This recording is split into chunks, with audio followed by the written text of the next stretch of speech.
my name is Shannon, and I am one of the pastors here at the SSV, and I want to welcome you here this morning. A special welcome to first-time visitors, but you know that I love our second-time visitors, and so whether you're here with us in person or you're watching online, we are so glad that you are here. Also want to give a shout out to my favorite crew, the student ministry folks who are in serving. Yes, please give them a round of applause. These are students who are working in tech and kids ministry. Some of them, because we are training for healthy rhythms of service, some of them are just sitting in here today because we are teaching them that you serve and you also come and receive. So make sure that if you see a student working in one of the areas today, just make sure you say thank you to them because we're so grateful for their service. All right, well, there's a pretty famous story about Peyton Manning, the now retired quarterback from the Indianapolis Colts, describing one of his training plan regiments that included wet ball drills. Now, in the book Super Bowl Blueprints, Peyton Manning shares this account. About once every 3 weeks, the Colts center, Jeff Saturday, and I did a wet ball drill where we were taking snaps with the ball covered with water. Jeff hated it, Manning said. He just thought it was annoying and irritating because he got soaking wet.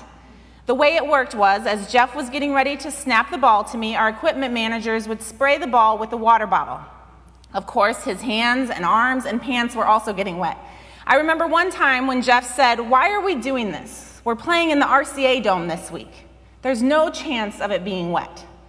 I said, "You never know, there might be a leak in the dome. We can't take any chances. We've got to keep doing this drill." Well, for us loyal Bears fans, we know just how important these wet ball drills were. On a rainy night in Miami, Florida, the Colts defeated the Bears in Super Bowl 41. It was a painful night as Bears fans. But as I read more and more about the accounts of Peyton Manning's training plans, I thought, what a boss move to train with wet footballs as we watched our own quarterback fumble with wet footballs. To practice and train and prepare for the unexpected. Now, Peyton Manning isn't the only athlete making decisions like this.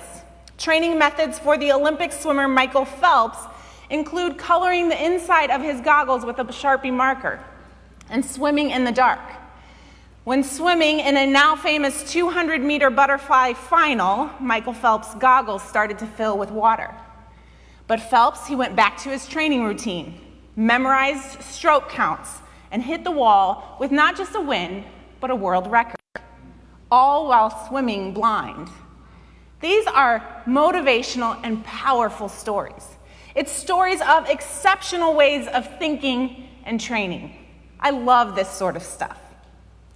And while I may have missed my Super Bowl chances or my Olympic swimming debut, I think I can still glean some wisdom from these stories.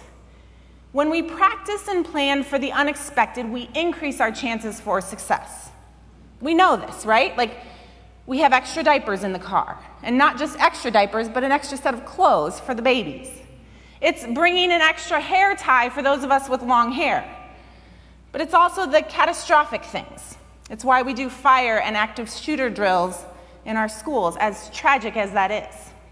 It's practicing for the things we don't want to experience, but know that we might experience. And lots of things fall into that category. I remember personally, very distinctly, one day in grade school at St. John's Lutheran Church and school, we were discussing the subject of death. Now, I don't remember exactly what got us on this topic, but I do remember Mr. Neiman saying this. He said, "The challenge with death is that we don't get to practice it." And that phrase has stuck with me throughout my life. Because the truth is, I want to practice for things and prepare for things, especially scary things. And if I had to rank scary things, I'd probably put death and dying at the top of the list. It's hard because we can't be like Peyton Manning and Michael Phelps and do a test run. We can't walk through it in slow motion and then go back the next day and dissect the film. Death, by its nature, is so specifically unpracticable, to make up a word. And because it can be so scary and because it can be so untamed, I mostly don't want to talk about it. At times, I simply want to ignore the existence of sad things. Like, you will not find me watching sad movies, reading sad stories, sad anything. Like, I don't like it at all. And I especially want to ignore the existence of death and dying. So it's appropriate that as we were doling out who gets to preach on certain topics, that I got to open this particular sermon series, Death, Dying, and the End. Right? Great. Here we go, right? Well, the truth is, though, that Peyton Manning knew that one day he would have to play a game in the rain. And Michael Phelps knew that one day his goggles might fill with water. And one day, we will all face death, dying, in the end. We absolutely cannot escape it or avoid it. And if you are here today, you have already, probably most likely, experienced the death of a loved one or a coworker or a friend. You've watched it on the news. You've read about it in books. It's around us. And it will do us simply no good to just ignore it. Ignore the reality of death and dying. And so today we're going to start this sermon series so that we can talk about it. And I think this could go two ways, right? If you're like me, you might already be planning, like, what could you do over the next few weeks so that you don't have to attend church? Right? Like, how could I miss church for this series? Or you are preparing for an emotionally dark and depressing set of sermons coming up.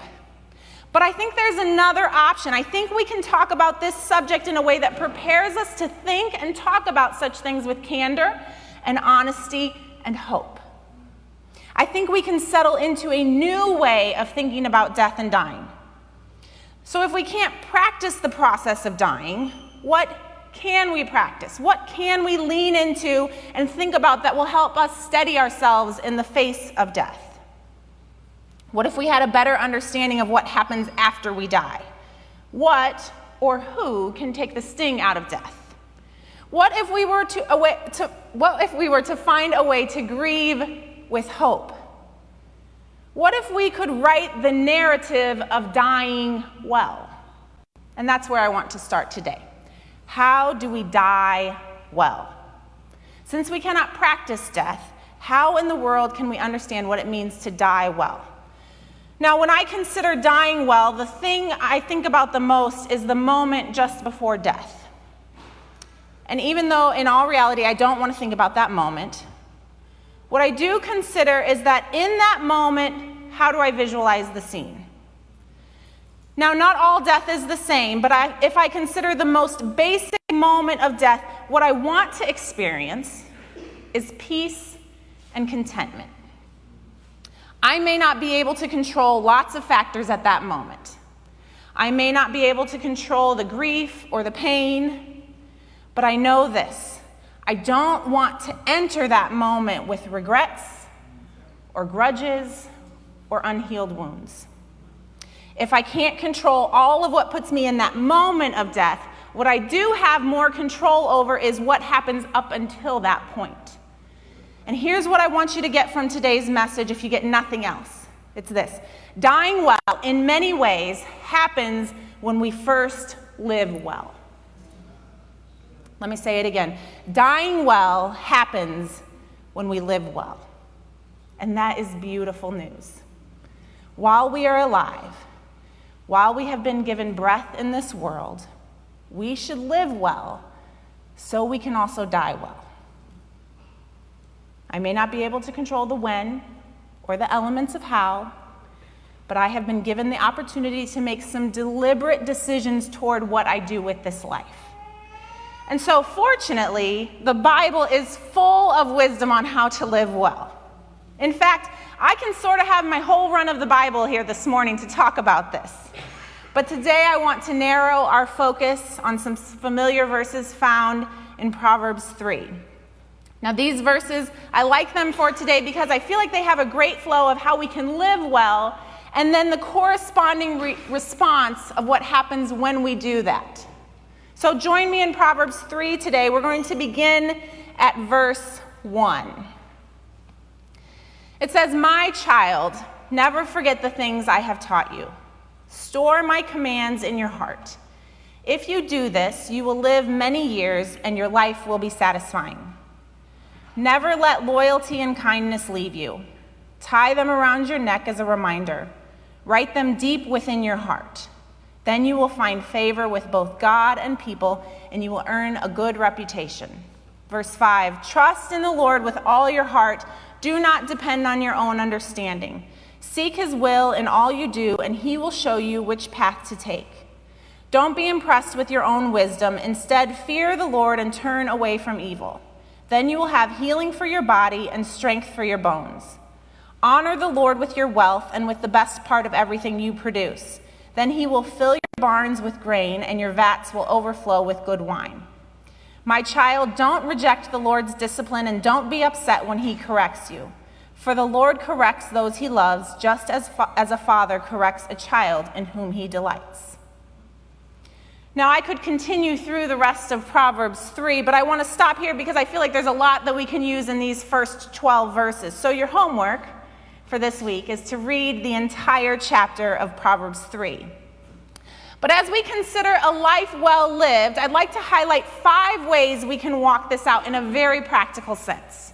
If we want to die well, we must consider that living well is accomplished by being an obedient follower of Jesus. Throughout the Bible, we have all sorts of commands for living well. We have the 10 Commandments from the Old Testament, but we also have general commands for how we treat people and how we serve the Lord. And we also have these first 2 verses found in this proverb. Verse 1 says, my child, never forget the things I have taught you. Store my commands in your heart. Living well is birthed out of following commandments set forth by the Creator. What did God have in mind when he created me? When he created you? What does it mean to practically live out what Jesus calls the greatest commandment, to love the Lord our God with all our heart and soul and mind and strength, and to love others? Well, I'll tell you, a whole lot of things get chopped off as we press into this one simple and challenging commandment. If living well is marked by following the commandments, my life should be marked by loving God and loving others. Because as I do this, as I obey the commandments, the result is listed right here in verse 2. It says, if you do this, you will live many years and your life will be satisfying. So be obedient. But the proverb doesn't stop there.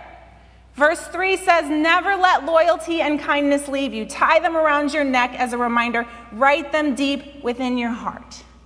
Be loyal and kind. Another version says, let love and faithfulness never leave you. Tie it around your neck. Write it on the tablet of your heart. Front and center, like the clock on Flava Flav's shirt. Some of you kids don't know who Flava Flav is. That's okay. You simply can't miss it. It's so visible that you, as the wearer of the item, can feel it. You make room for it. But also because the people who interact with you will be able to see your loyalty and kindness right away. Loyalty and kindness are 2 beautiful qualities, and if I were to consider a life well lived, I would put these 2 qualities at the top of the list. When people share at funerals, it often becomes really clear what type of person we have gathered to memorialize. And sometimes, regretfully so, it can feel like people are reaching for ways to say nice things. Have you ever experienced this? But if you've ever met someone who is loyal and kind, there tends to be no shortage of words, right?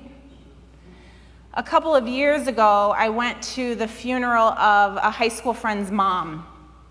And as I was preparing to go to her funeral, I was reminded about how much I loved this woman and how kind she was to me. Like, she would remember my birthday and she would ask me specific questions about how things were going in my life. I was certain from a very early age that I was her favorite.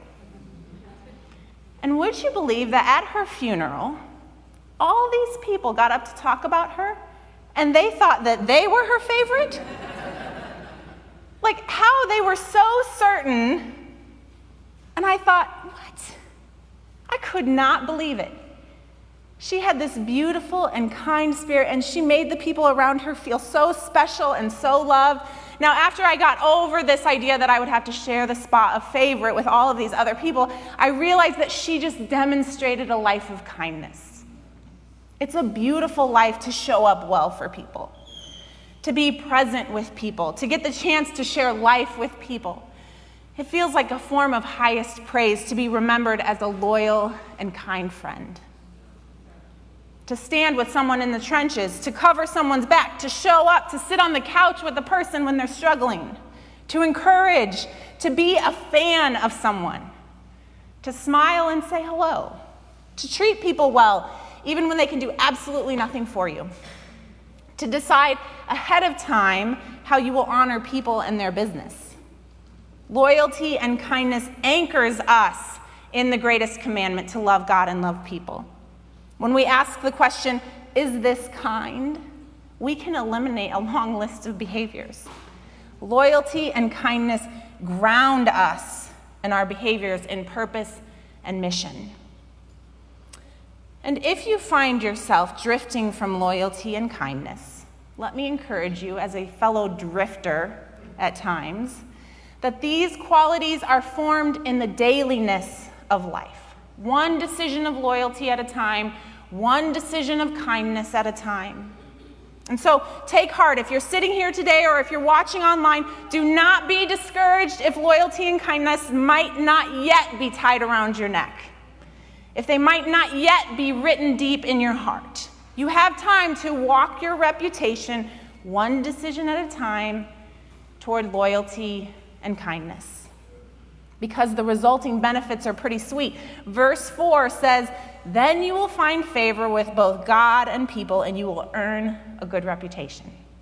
Be loyal and kind. But Solomon, the author of this particular proverb, he isn't done yet. Another quality we see in these verses is humility. Verse 7 says, "Don't be impressed with your own wisdom. Instead, fear the Lord and turn away from evil." The topic of pursuing humility is such a great topic. I love to read books about it. It's so interesting. And I was just listening to a podcast this week with a leadership author, Patrick Lencioni. And one of his books, The Ideal Team Player, describes the qualities of a great team player.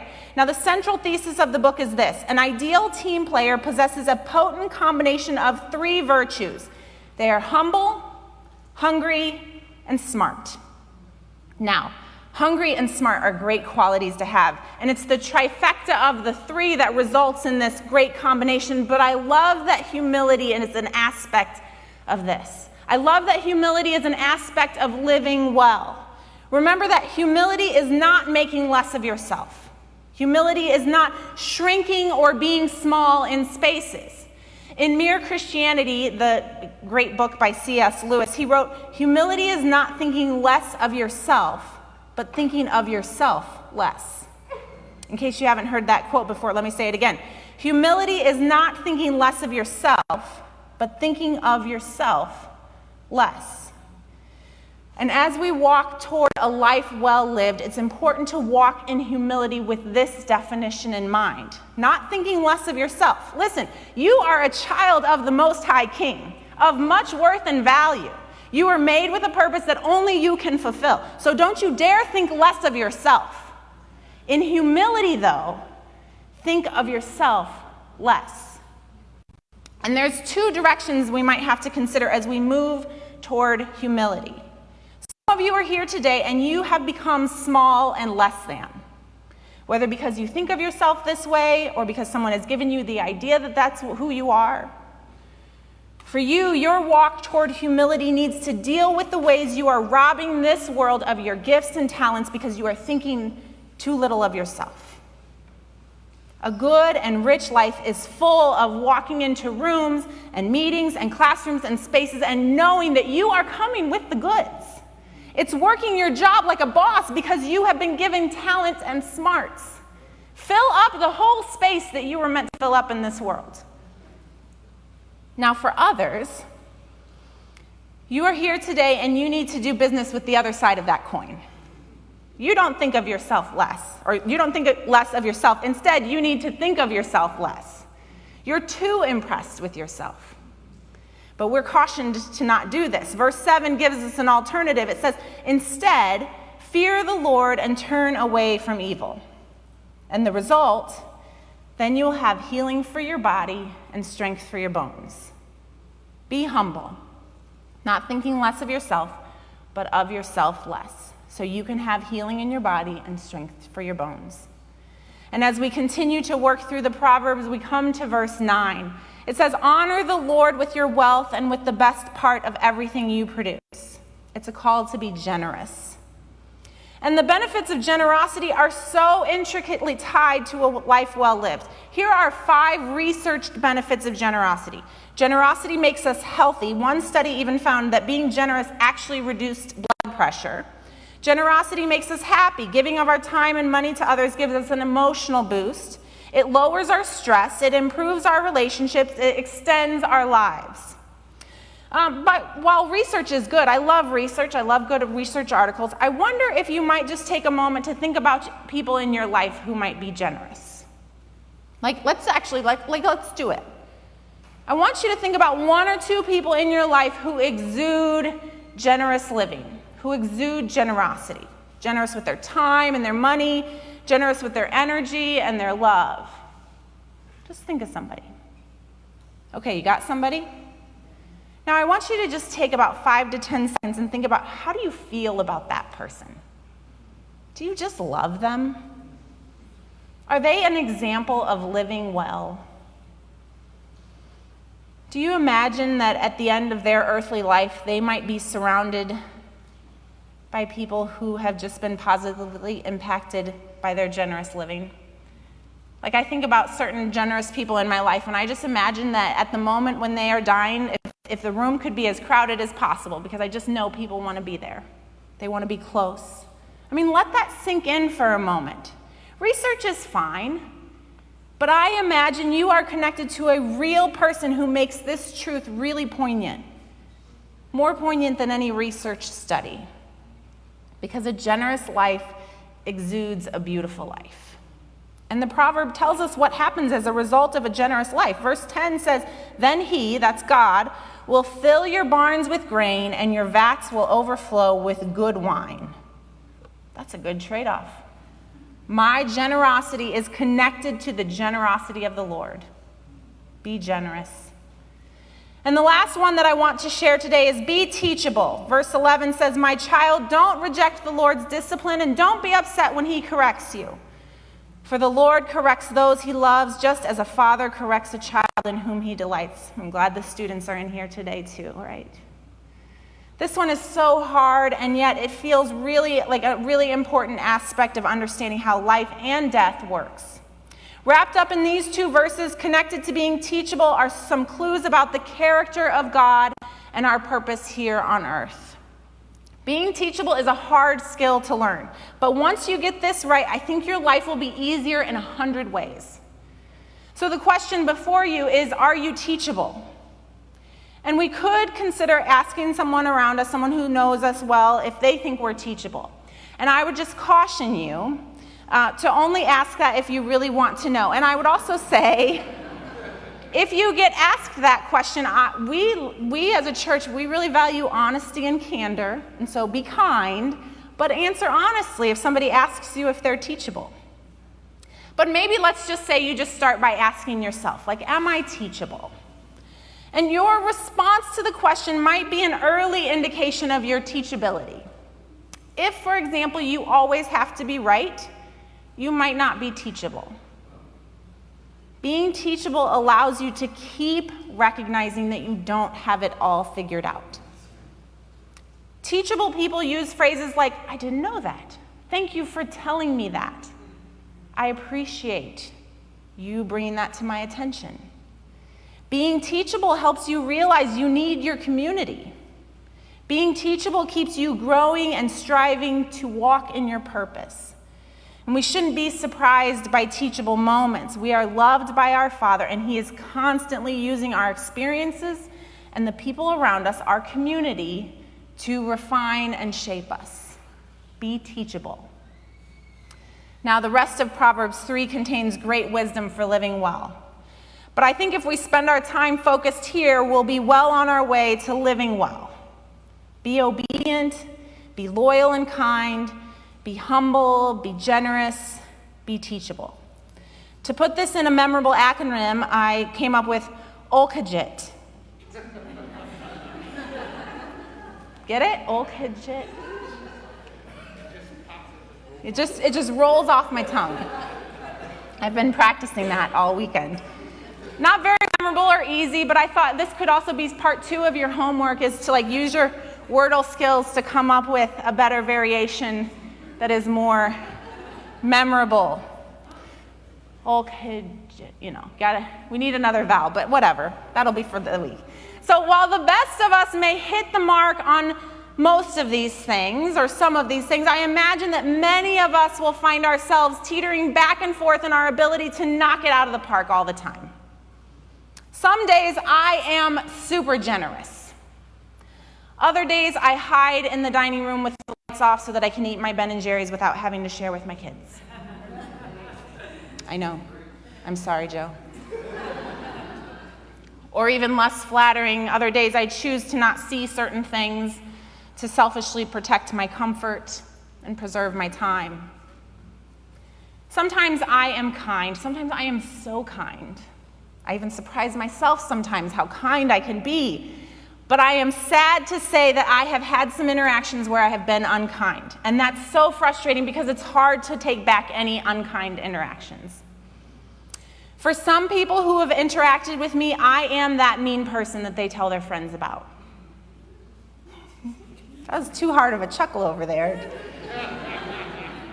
And I could go through the whole list and tell you the ways I miss the mark. And if you are so shocked by my confession, I hope I'm not the first one to tell you that us Jesus followers are imperfect. Even the pastors. We mess up. We have ugly moments. But we ask for forgiveness. And we forgive. We wake up the next morning and we press back toward obedience, back toward kindness, back toward humility. We press on to practice generosity and loyalty and teachability, one day at a time, one decision at a time. And as we follow the Lord's commands, as we build our reputation of Olkajit, obedience, loyalty, and kindness, humility, generosity, and teachability, we do so with a lean toward trusting and seeking. Now, some of you who know these verses from Proverbs might be wondering why I initially skipped over verses 5 and 6.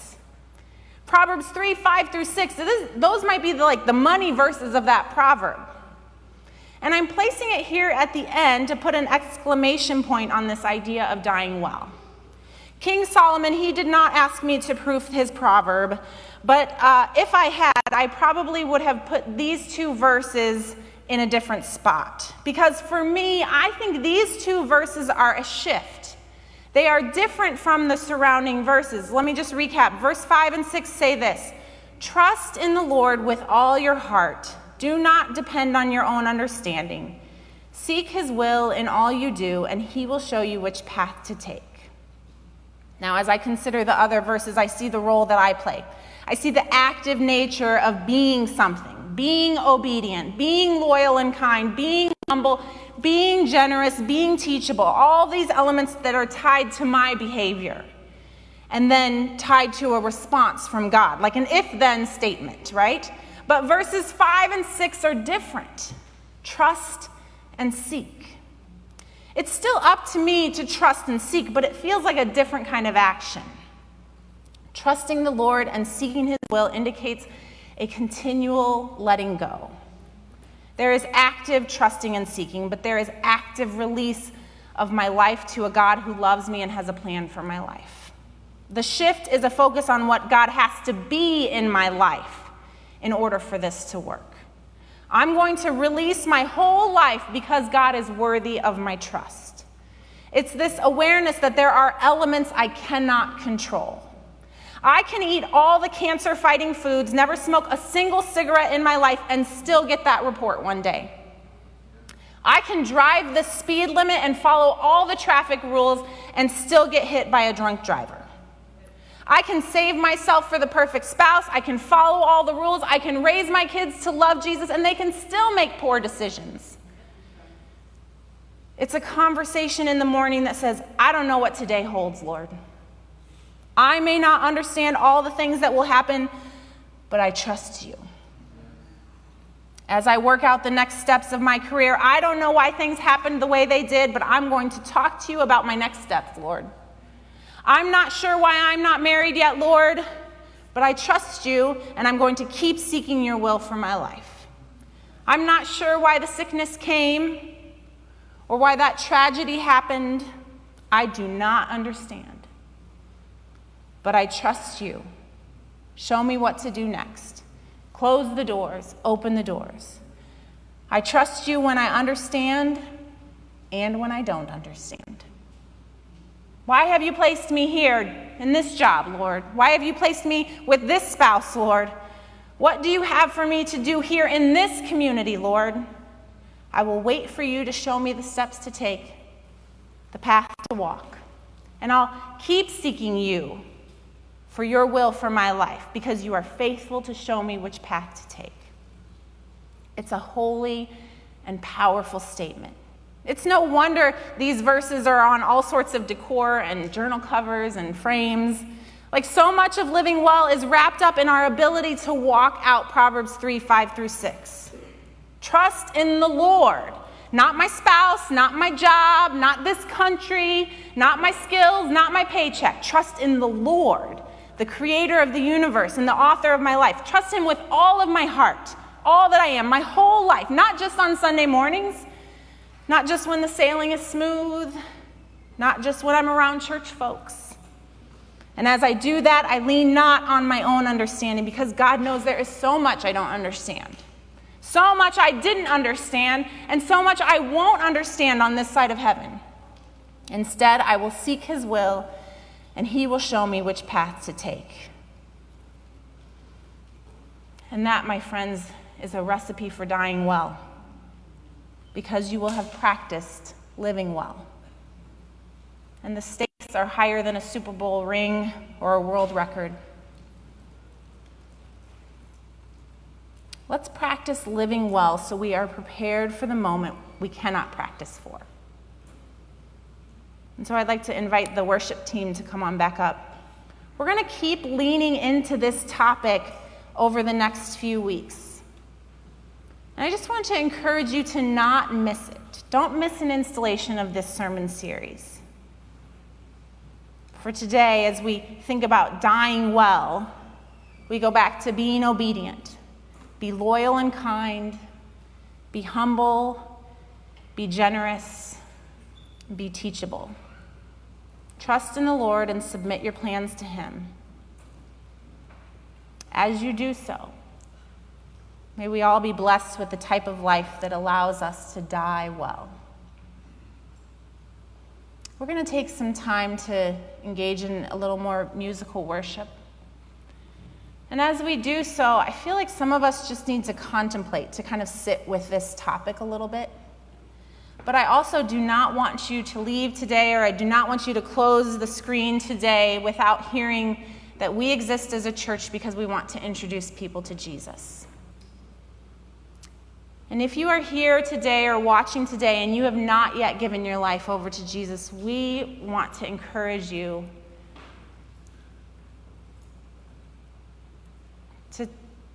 to take in this message of dying well. Because tomorrow is not promised. This afternoon is not promised. But the Lord loves you. He created you. He has a plan for your life. And when you give your life over to Jesus, when you say, you get to call the shots, Lord, I'm going to live my life for you. I'm going to obey your commands. I'm going to be loyal and kind. I'm going to trust and seek you. When you give Jesus rule and reign of your heart, he invites you into relationship with the Father that is important in this life, but it extends into eternity. And so we want to make sure that if you are here today or watching today, that you get an opportunity to give your life to Jesus. And so we believe in the Holy Spirit. And so if you feel that conviction, kind of like just like thoughts that aren't your own, that filling of your heart, we want to pray with you and we want to talk to you about what it looks like to follow Jesus with your whole life. And so as we begin worship, would you just stand with me as we do a final closing prayer here?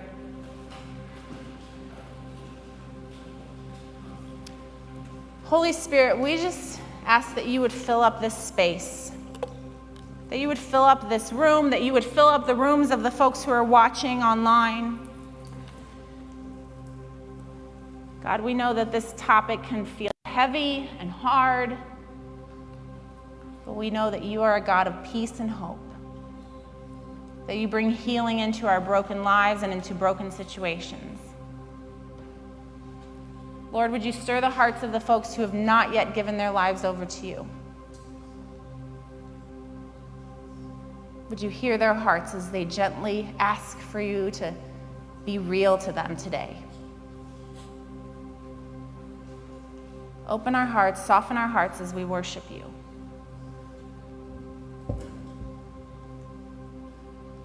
In Jesus' name.